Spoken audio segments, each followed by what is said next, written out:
अस्सलाम वालेकुम फ्रेंड्स, आप देख रहे हैं टैक्स दोस्ती रिपोर्टिंग वीडियोस और मैं हूं आपका टैक्स दोस्त और टैक्स होस्ट एंथनी विलियम्स। और आज हम बात करेंगे good news for non resident Pakistani tax payers और good news for IT freelancers और वो सब लोग जो बाहर से पैसे मंगाते हैं। क्योंकि एक बड़ा इशू जो काफ़ी सालों से जिस पे सवाल उठाया जा रहा था कि ये जो एग्जेम्पशन है आईटी फ्रीलांसर्स को क्लॉज 133 की, इसी तरह नॉन रेजिडेंट लोग जो है फॉरेन रेमिटेंस मुख्तलिफ तरीकों से जो भेजते हैं, आया ये टैक्सेबल तो नहीं है। तो एक ये बहुत अच्छा लेटर जो है स्टेट बैंक ऑफ पाकिस्तान का इस वक्त आपको आपकी स्क्रीन पर नज़र आ रहा है। ये बहुत अच्छा एक चार्टर्ड अकाउंटेंट ग्रुप है जो मैं फॉलो करता हूँ, वहाँ उन्होंने शेयर किया है रिसेंटली। लेटर तो 9 अप्रैल 2019 का है, लेकिन इसके अंदर जो इंस्ट्रक्शंस हैं वो सबसे पहले तो आजकल पिछले 6 मंथ से हम भी टैक्स दोस्ती में बहुत सारे नॉन रेजिडेंट न्यू कस्टमर्स हमारी तरफ आ रहे थे जिनको नोटिस अंडर सेक्शन 122(9) यानी कि उनको अमेंडेड असेसमेंट के तहत जो सेक्शन है उसमें एक तरह से मुख्तलिफ शहरों में जो है असिस्टेंट कमिश्नर्स नोटिस भेजे थे और उनको एक तरह से तंग कर रहे थे कि जी वो फॉरेन रेमिटेंस जो उन्होंने भेजी है। और बहुत सारे नॉन रेजिडेंट लोगों ने ये गलती की हुई थी कि अपनी वेल्थ स्टेटमेंट भी फाइल की हुई थी, तो इस तरह जो है फॉरेन रेमिटेंस मुख्तलिफ तरीकों से उन्होंने भेजी थी, तो वो चैलेंज कर रहे थे असिस्टेंट कमिश्नर्स के ये बैंकिंग चैनल के थ्रू नहीं आई। तो इस जो लेटर है स्टेट बैंक ने जो फेडरल टैक्स मोतसिब को भेजा है, जहां पर उन्होंने क्लियरली जो है सेक्शन 111, एक सेक्शन है इनकम टैक्स ऑर्डिनेंस 2001 में 111, और उसका जिक्र भी यहाँ पे है 1114A, जो कहती है कि बेसिकली जो ऐसी अमाउंट जो टैक्स पेयर ने अपनी टैक्स रिटर्न में, वेल्थ स्टेटमेंट में, किसी डॉक्यूमेंट में, बैंक अकाउंट में कहीं पे शो की और वो उसको प्रॉपरली एक्सप्लेन ना कर सके, तो टैक्स अथॉरिटीज के पास, चाहे वो असिस्टेंट कमिश्नर आपका ऑडिट कर रहा है या कमिश्नर आपका ऑडिट कर रहा है या कोई और इंक्वायरी हो रही है, 176 का नोटिस है, वो आपकी अनएक्सप्लेन्ड इनकम कंसिडर करके आपकी उस साल की इनकम में या प्रेजेंट ईयर की इनकम में डाल सकते हैं। तो इसको मिस यूज किया जा रहा था। तो अभी जो ये मैं आपको लेटर जो स्टेट बैंक ऑफ पाकिस्तान की तरफ से फेडरल मोतसिब को गया था, और इन रिस्पॉन्स टू मार्च 14, 2019 को मोतसिब ने लिखा था कि जी क्लैरिफिकेशन दें टैक्सेबिलिटी ऑफ फॉरेन रेमिटेंस। तो पहला सवाल ये कि एफबीआर क्यों नहीं क्लैरिफिकेशन दे रहा। उसकी वजह यह है कि फॉरेन रेमिटेंस का जो कानून है और उसके फॉरेन एक्सचेंज रेगुलेशन 1947 है और जो चीज़ें हैं वो स्टेट बैंक के डोमेन में फॉल करते हैं। स्टेट बैंक बता सकता है कि फॉरेन रेमिटेंस क्या है, थ्रू प्रॉपर बैंकिंग चैनल से क्या मुराद है, तो वो सारा कुछ उन्होंने एक्सप्लेन किया है। हम इसको देखते हैं। ये गुड न्यूज़ नॉन रेजिडेंट लोगों के लिए है जिनको 122(9) के और 122(5) और 5A के नोटिस आए हुए थे, वो भी आई होप कि ख़त्म हो गए होंगे। हमारे जितने न्यू क्लाइंट्स हमारी तरफ आए, हमने भी उनके केसेस करके रिजॉल्व कर दिए। एफबीआर ने भी नोटिस लिया कि जो फील्ड ऑफिसर्स हैं, असिस्टेंट कमिश्नर्स वगैरह, वो बिला वजह जो है हरास कर रहे हैं, तंग कर रहे हैं, तो बहुत सारे केसेस क्लोज हो गए। इस वीडियो को देखने के बाद आपको तसल्ली हो जानी चाहिए कि ये सब चीज़ें जो है प्रॉपर हैं और टैक्स वाले आपकी ये जो अमाउंट्स आपने भेजी हैं बाहर से, या इन केस ऑफ आईटी फ्रीलांसर्स आपको बाहर से रिसीव हुई है, उसको आप जो है उसको वो इनकम कंसिडर नहीं कर सकते और उस पर टैक्स नहीं लगा सकते अनलेस कि आप एक्सप्लेन ना कर सकें ये पैसे कहाँ से आए। ठीक है जी। और वो आपके पास है। इन केस ऑफ नॉन रेजिडेंट आप कह सकते हैं ये मेरी बाहर मुल्क की सैलरी, और इन केस ऑफ आईटी फ्रीलांसर आप कस्टमर इनवॉइस दिखा सकते हैं या अपवर्क या फ्रीलांसर की इनवॉइस दिखा सकते हैं कि ये पैसे मुझे वहां से आए। तो हुआ इस तरह कि ये सवाल भेजा गया मोतसिब की तरफ, टैक्स मोतसिब की तरफ से, कि टैक्सेबिलिटी ऑफ फॉरेन रेमिटेंस समझाई जाए। और टैक्सेबिलिटी ऑफ फॉरेन रेमिटेंस का मतलब ये है कि फॉरेन रेमिटेंस हर हर हाल में एग्जेम्प्ट नहीं है। अगर आप एक्सप्लेन नहीं कर सकते कि पैसे बाहर से क्यों आए हैं, किसने भेजे हैं, तो फिर तो टैक्सेबल है। लेकिन अगर आईटी फ्रीलांसर्स और नॉन रेजिडेंट जो बाहर काम कर रहे हैं, उनके केस में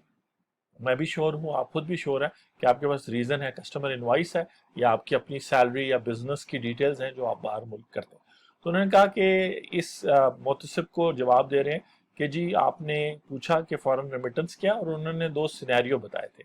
एक सिनेरियो तो ये बताया था कि remittance received through procedure noted, ये जो पहला सिचुएशन है उसमें ये है, constitute foreign exchange remitted from outside Pakistan through normal banking channels as delineated in section 114A। तो बात मैं समझा दूं कि उनका जो लेटर मुतसिब का गया था, उन्होंने कहा होगा कि जी पहला सिनेरियो ये है कि वो लोग जो बाहर से अपने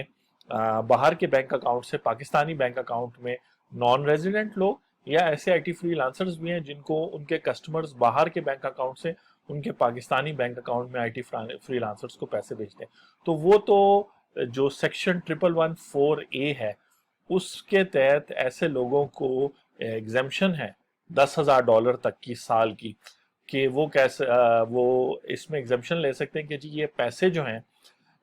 मेरे अगर इस तरीके से आए हैं, यानी फॉरेन एक्सचेंज रेमिटेंस, यानी किसी और बाहर के बैंक अकाउंट से आपके बैंक अकाउंट में आए हैं, तो फिर वो जो जुमला लिखा हुआ है कि ये फॉरेन एक्सचेंज है जो रिमिट हुआ है from outside Pakistan through normal banking channel, तो जब भी आपको as a IT freelancer, as a non resident और इवन एज ए रेजिडेंट, जब आपको बाहर किसी के बैंक अकाउंट से डायरेक्ट आपके बैंक अकाउंट में आएंगे तो आपको सेक्शन 111 की भी प्रोटेक्शन मिल जाएगी $10,000 तक, और आपको क्लॉज 133 की भी प्रोटेक्शन मिल जाएगी जो आईटी फ्रीलांसर्स के लिए, और इसके अलावा और भी जहां बैंकिंग चैनल का जिक्र होता है तो ये है। अब जो दूसरा सिनेरियो है वो जरा थोड़ा सा टेक्निकल है, इसीलिए स्टेट बैंक ने उसको एक्सप्लेन किया, आप सुनेंगे तो आपको भी खुशी होगी, और उसको भी उन्होंने इसके इक्वलेंट कंसिडर किया, यानी कि इस तरीके से ये सिचुएशन नंबर 2 के तहत भी जब पैसे भेजे जाएंगे तो उसको कंसिडर किया जाएगा कि वो फॉरेन एक्सचेंज रिमिटेड है from outside of Pakistan through normal banking channel, और उसको सेक्शन 1114B के तहत भी प्रोटेक्शन हासिल होगी, चाहे रेजिडेंट पर्सन है नॉन रेजिडेंट है, लेकिन खासतौर पर नॉन रेजिडेंट और आईटी फ्रीलांसर की बात हो रही है, और क्लॉज 133 के तहत भी। तो अभी तक चूंकि किसी आईटी फ्रीलांसर का केस ऑडिट या कमिश्नर इनकम टैक्स अपील या हाई कोर्ट में नहीं गया, तो ये इंटरप्रिटेशन जो स्टेट बैंक ने दी है वो काफ़ी हद तक हेल्पफुल है। और सिनेरियो 2 क्या है इसको मैं डिटेल में एक्सप्लेन करता हूँ। सिनेरियो 2 ये है कि मोडस ऑपरेंडी यानी पैसे भेजने का तरीका ये है कि होम रेमिटेंस ट्रांजैक्शन जो होती है वो ओवरसीज रेमिटर जो होता है वो बुक करता है, यानी आप किसी अपने किसी और कंट्री में होते हैं, वहां पर आप जाते हैं, ओवरसीज जो रिमिट करते हैं उनको देते हैं, वो अपने बुक्स में उसको रिकॉर्ड करते हैं और आपको इक्वलेंट पाक रुपीस जो है ना ऑफर करते हैं, और वो जो रेट ऑफर करते हैं वो मनी सर्विस ब्यूरो या एक्सचेंज कंपनी जैसे फॉरेन एक्सचेंज कंपनी है उस टाइम पर वो बुक कर देते हैं। फिर ये लोग जो है एक एडवाइस या एक पैगाम भिजवाते हैं या इंस्ट्रक्शन भिजवाते हैं पाकिस्तानी बैंक्स के साथ, जैसे बहुत सारे बैंक्स ने बैंक अल फलाह के साथ, बाहर मनी चेंजर्स ने, बाहर के मनी चेंजर्स, बाहर की कंपनीज जिस मुल्कों में आप अमेरिका में है, सऊदी अरेबिया में, उन्होंने बैंक अल फलाह के साथ या हबीब मेट्रो के साथ अग्रीमेंट किया हुआ है, तो वो आपको एक्सचेंज रेट बुक कर देते हैं। आप जाते हैं जिस दिन उनके पास, बैंक जी ये पैसे मैंने भेजने, वो आपसे डॉलर, रुपी, पाउंड, रियाल ले लेते हैं और आपको रुपी अकाउंट दे के, और वहां जो पाकिस्तानी बैंक जिनके साथ उन्होंने किया, पाकिस्तानी बैंक को ईमेल करते हैं और उनको कहते हैं इन फॉरेन जो मनी सर्विस ब्यूरोज हैं और फॉरेन एक्सचेंज कंपनीज हैं, इनके प्री फंडेड नॉन रेजिडेंट रुपी अकाउंट होते हैं NRPKR जो पाकिस्तानी बैंक्स में होते हैं, और कुछ केसेस में फॉरेन करेंसी अकाउंट्स भी उन्होंने पाकिस्तानी बैंक्स में मेंटेन किए होते हैं। अब ये स्टेट बैंक को पता है इसलिए क्योंकि स्टेट बैंक ही इसको रेगुलेट करता है, वो इंश्योर करता है कि बाहर से इसी तरीके से पैसा है, तो वो आपको अलाउ करते हैं, यानी आपने दे दिए बाहर के एक्सचेंज कंपनीज को, बाहर की मनी सर्विस ब्यूरो को, वहां उन्होंने कहा जी आप हमारा जो लोकल बैंक है बैंक अल्फला से ले लें, हबीब मेट्रो से ले लें, as mentioned in the above remittance upon receiving instruction. जब आपका बैंक फैसल बैंक,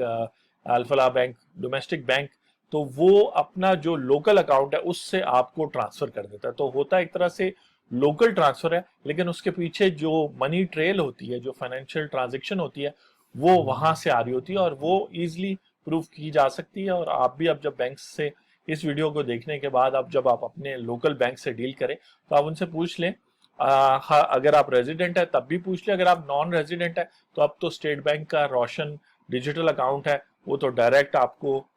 जो है यहीं पे पाकिस्तान में अकाउंट ओपन हो जाएगा, वहां बैठे बैठे आपको किसी भी बैंक ब्रांच में जाने की जरूरत नहीं पड़ेगी। यानी मुख्तलिफ बैंकों के अकाउंट आप ओपन कर सकते हैं, उसमें सारे बैंक्स पार्टिसिपेट करें, हबीब बैंक से लेके फैसल बैंक वगैरह।